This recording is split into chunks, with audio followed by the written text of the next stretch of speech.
Hey, I'm Dennis Anderson. I have been playing with hot rods and trucks all of my adult life. And I've got to tell you, in my mind, even back when I was a kid, there has been nothing like Holley. And now with today's technology and what Holley has done for us with their monster trucks, I'm bringing Holley to the Andersons' house. And we're going to have Holley on everything that we don't have Holley on now. But let me show you what we do have. This has got Holley EFI on it. This old girl's got a Holley carburetor on it.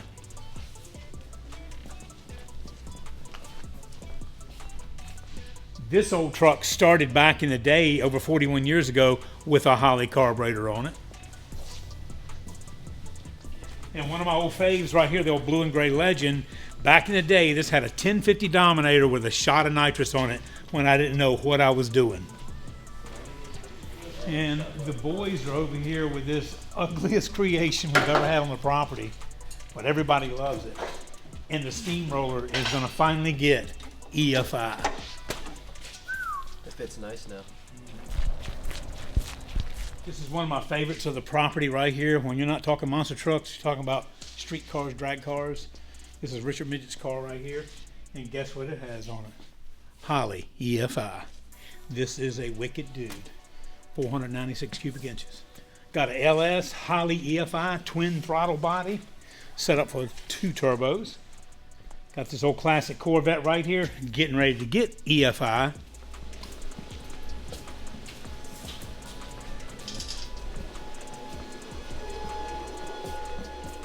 This is the best stop on the property when you come in here. This has got Holley EFI on it. Powerful monster power. Been working with Holley a long time on this one. And we've got it on every monster truck at Monster Jam. Old grandma out here rusting in peace. We're gonna have this thing on front stage here before long. Going to my little rust in peace museum.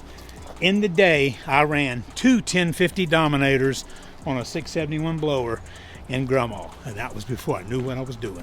Right now we're just trying to get all the fuel line stuff rigged up, and we got some of the fittings that aren't quite right, so Ryan and all those guys are running around doing that. I'm getting at least one fuel line made. This is going from the tank to the first pre-filter to the fuel pump, and just trying to get everything pieced together. We have the proper tools somewhere, and I don't know where they're at. What is it? I don't even know what it does. It's you put it on your end of your line so it doesn't fray, and so you can press your stuff together and get your fittings put together. And it just basically is that part of it is just that we don't have the vise is. Oh yeah, you have to have the vices back there with the I jaw. know, that's what I'm saying. We don't have any of that. Oh, you don't? No, there's a whole table. I didn't even know there's a table outside that's got one that should be in here. I don't need this one. We're gonna, with everybody else figuring out fuel lines and hoses and stuff, we're gonna jump over on this and get Holley's oxygen sensor up in the downpipe there, so it can actually know what's going on. This will make the this is what the throttle body uses to measure air-fuel ratio. It has a map sensor which will tell it the manifold air pressure as it's running, but this tells it the air-fuel ratio for that fine-tune. That's what makes fuel injection so precise. So they make this so you can just do it in your driveway for the average consumer to be able to do this. It isn't. This has a smaller pipe. We're gonna have to get a bigger set of clamps to go to our downpipe, but really this just drills a hole big enough for that, and this is gonna clamp right on the downpipe over here somewhere. About 18 inches from the turbo, I think, is what's best to keep them from being too hot and too close. And we're gonna get that wired up in there here shortly. Show you guys how. We got a brake booster here. I don't really want to be near that, be in the way of having to work on it stuff in the future. And I don't want to be outside this fender because I want the sensor out there near the tire. So I'm gonna go somewhere about right here, where it's a good ways down from the turbo. Patch it in right there, where I can still get a drill up in here to drill a hole, maybe a little bit up from there. And we're just gonna make a mark right there. And because of the gasket, it doesn't have to be like engine machine shop precise. It just needs to be within a 1/16.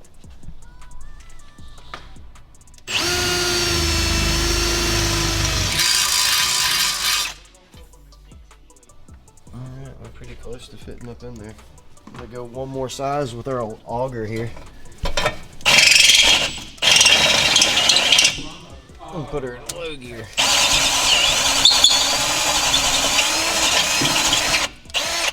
There we go. Make sure these threads aren't going to hit up on this too bad. Sweet. Hey, now does that go into the out exhaust part, or does it need to go into here where it's building a lot of heat? No, it goes in the out exhaust part. If it goes into the heat side, it'll melt the tip out of it. At least that's what Richard and the Turbo Geniuses told me when I was. It is. It's supposed to go. Yeah, it's supposed to go a certain distance away from it, and you got to have enough back pressure too. Yeah. Yep. You can't be too. 18 inches from the turbo or from. Yeah, because that thing don't hardly get no heat in that pipe. But it's still, Yeah, it's not I mean, heat though. no. It senses the oxygen. If there's too much unburnt Okay, oxygen. yes, yeah. I thought it was, had the return. If using Super Sniper blow through or supercharged application, boost reference, a boost reference bypass fuel pressure regulator such as that right there is recommended. The fuel outlet return port will not be used with an external regulator and will need to be capped. Okay. So that means that one gets capped and that one gets used. Oh, okay. I got you. I Yes, think. yeah. While they are all running around with their heads cut off, I'm gonna go ahead and put these fittings, the fittings that we know are right, in this fuel filter.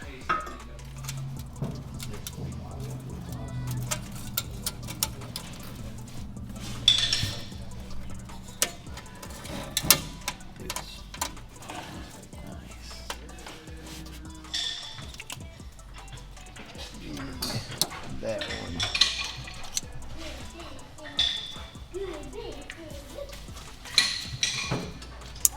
Sweet. We'll get that tucked up in there somewhere. And that's it for the oxygen sensor. That's pretty much the only external sensor next to the coolant temperature sensor that we really have to install on the engine. So we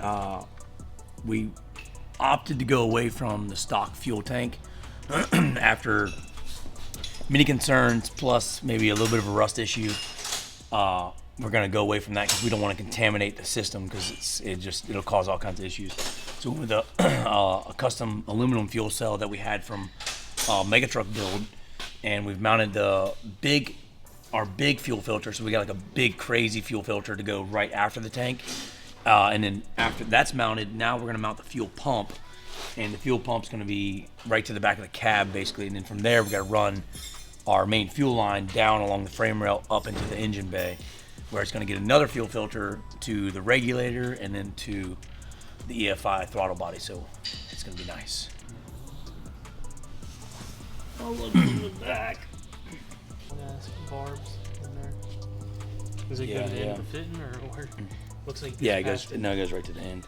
All right, so kind of just jumping into the main wiring harness deal, getting power back there. Ryan and Weston are working on getting the fuel pump mounted and everything, all the fuel lines hooked up. So we'll get them power back there and just figuring out where everything goes. It's not a lot, it's pretty simple, fairly simple. And I've done one of these kits, well, a couple of these kits before, but it's been quite some time. And there's some new stuff, a little bit different stuff, but they're extremely simple, but I'm extremely simple-minded, so it's tough. No, I think they used up the 3 that you carried over. Well, I brought like 6. I used like 3 of them also.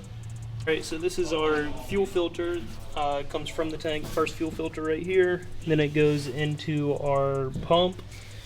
And I had to take the fuel filter back off because me and Ryan made this line a little bit too long. So took the fuel filter off, put the line on there, got all the fittings tightened down to torque spec, and remounted the filter. I'm going to throw the tank back on, and we're going to do our line from the tank to the filter. And then from our pump here to the filter that Adam is mounting right now, I believe. So I just put the Reese got the regulator mounted, and I put the like post filter, I guess you'd say, like the filter right before the throttle body. Unfortunately, my branding did not fall in place, but it's a Holley. So now I'm gonna make an AN line to go from here 90, kind of little S turn 90 into the throttle body, so the fuel system will be run. I have to cap off this. This is what normally would be the return on the Holley EFI system, but since we're running a boosted application, we went with the boost regulator. So this thing's going to meter how much boost we're putting in the motor, which hopefully is not too much. but it'll adjust the fuel pressure according to the boost. So that just will help make everything run better because we're really pushing our limits here with a straight six stock motor out of a 60s model Chevrolet with that big of a turbo on it. But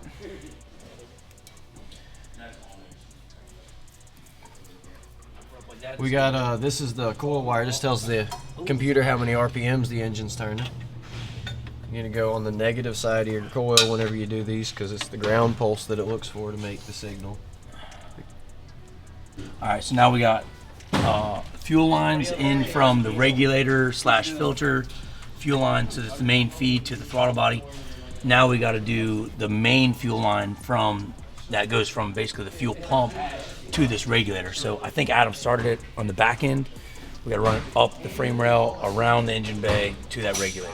I was doing the ground wire that I said that I was going to get Weston and Ryan to do earlier, but I was just doing it real quick. I'm going to get the ground on it for the fuel pump that they put on, and that's about it. Really doing that. Getting all the ends on, main power ends. I got those too. Need to put those on so we can get power to the system and get her figured out. Put some skeet on it. You gotta be kidding me. Is that what it's called? It is, isn't it? Skeet. New shock freeze technology. Rapidly freezes and lubricates, penetrates the toughest corroded nuts, bolts, pins, hinges, and more. So this is like freaking penetrating fluid. Yeah. That's good stuff, man. We are trying to figure out a good spot in this old crusty unit to put the display screen that lets us, it'll right out the gate, it'll let us tell us what size the engine is, if it's got a big cam or anything like that, how we want it to run. But so we got to be able to do the pretty much the startup wizard for the Holley fuel injection setup. It's like the stuff that you get before getting a shot in your arm.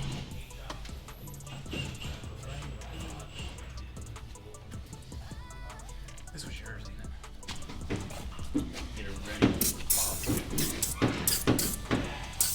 And it's kind of got a little sizzle to it like she's eating that rust up. We're going to let that soak for just a minute. Check out these hinges. Got the skeet going on. This is good stuff.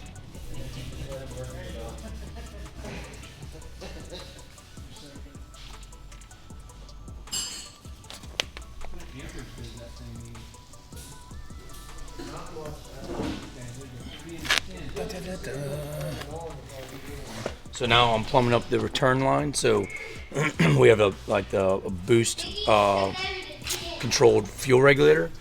So we're gonna tee into this thing on the boost side, and it's gonna tell this regulator, this fuel regulator, how much fuel to dump into this motor via how much boost it's putting into it. So it'll adjust more boost, more fuel, less boost, less fuel. So when it regulates it, it's going to be kicking fuel back to the tank. So now I'm running the return line that's going to return all the unused fuel back to the fuel cell. Yeah, go ahead and rip it right off the firewall body. That'd be great. Oh my God. Well, that's one of those torch specs. We can fire it right now. If we dump some gas in it. I'm putting some methanol in this thing right now. No, we're throwing gas in. It doesn't have enough gas to get primed up. Whoa. Oh, God. Run away. It's only hitting on one cylinder. Stand in front of it just in case. Oh, it did hit things. Yeah. There goes the turbo, Tony. Yeah, turbo spinning. It's Look. not that full because he checked it. He just It's said- gassy as crap. Man, That you look look. how Hey, thick it is still. it ain't thick. I'm telling you, man. That thing is like you could use it for a freaking parts cleaner. me That's get what it. it's doing. It's washing Let the me get oil it. off of the bearing. You can hear the brown Yeah. thing rattling. This good. You smell it. even That is pure gas. high power. You can't smell that. It's thinned out, so it gets good. Smells like oil. I to wish me. I had a you got? lighter. It smells like oil to me. All right, so we just got we got the old grill to fire up, and Dad is absolutely roasting us right now because originally we had this thing just plumbed, the turbo plumbed right to the carburetor, blew all the gaskets out, and just filled the crankcase full of gasoline, which is terrible for the internals of the engine. So it's got probably a gallon of gas in the bottom, and so it doesn't sound good. You know, when you're running it, all the oil is not, it's kind of diluted down. So we're shutting it down for now. We're gonna come back. We're gonna do a tune-up, some spark plugs, oil change, fresh oil filter, clean the old grill up, get some fresh tires on the front because these front tires are just had, and then we need to rip it around. So a little tune-up, little clean-up, and a little rip.